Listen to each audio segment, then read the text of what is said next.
hello' students আহি পৰিছে আমাৰ ছেবা তৰফৰ পৰা একাডেমিক কেলেণ্ডাৰ ক্লাছ 9 আৰু 10ৰ বাবে আৰু এইখন হৈছে আমাৰ আগন্তুক যি শিক্ষাবৰ্ষ 2024 আৰু 2025ৰ কাৰণে প্ৰথমে বুজি লওঁ যে একাডেমিক কেলেণ্ডাৰখন কি হয় তো একাডেমিক কেলেণ্ডাৰত তোমালোকে দেখা পাবা মই দেখাম বাৰু তো ইয়াতে তোমালোকৰ কেতিয়া এক্সাম হ'ব ফাৰ্ষ্ট ইউনিট টেষ্ট কেতিয়া হ'ব আমাৰ ছেকেণ্ড ইউনিট টেষ্ট কেতিয়া হ'ব হাফ ইয়াৰলি এক্সাম কেতিয়া হ'ব এনুৱেল এক্সাম কেতিয়া হ'ব তো গোটেইখিনি ইয়াত ডিটেইলছত দিয়া হৈ থাকে লগতে চিলেবাছ মানে তোমালোকৰ ফাৰ্ষ্ট ইউনিট টেষ্টত কি আহিব সেইখিনিও পাই যাবা ছেকেণ্ড ইউনিট টেষ্টত কি আহিব হাফ ইয়াৰলিৰ কি চাপ্টাৰ আহিব কোনটো ছাবজেক্টৰ আহিব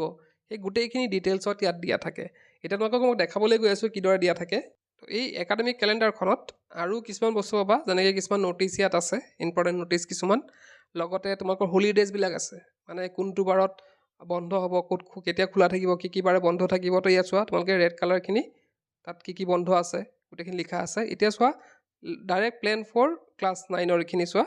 আছামিজত কি আহিব মানে এটা মাহৰ প্লেনিং স্কুলত কি পঢ়োৱা হ'ব মানে এপ্ৰিল মাহটোত এইখিনি মই এপ্ৰিল মাহত দেখাই আছোঁ তো এপ্ৰিল মাহটোত তোমালোকৰ কি পঢ়োৱা হ'ব ঠিক তেনেদৰে ক্লাছ 10ৰো আছে এইখিনি দেখিছা এইখিনি অবজাৰভেঞ্চ ডে মানে ক'ত কেতিয়া বন্ধ থাকিব এইখিনি চোৱা ক্লাছ 10ৰ প্লেনিং মানে এপ্ৰিল মাহত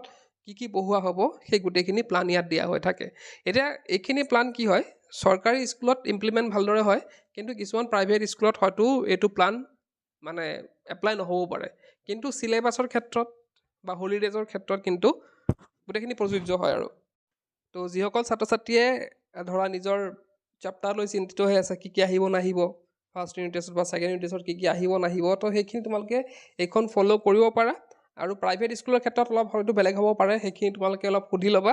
বা বহুত প্ৰাইভেট স্কুলে এইখন একাডেমিক কেলেণ্ডাৰ কিন্তু ফ'ল' কৰে যিহেতু এইখন ছেবা তৰফৰ পৰা পাব্লিছ কৰা হৈছে গতিকে এইখন ফ'ল' কৰা দেখা যায় এতিয়া প্ৰশ্ন হ'ল যে এই একাডেমিক কেলেণ্ডাৰখন আমি পাম ক'ত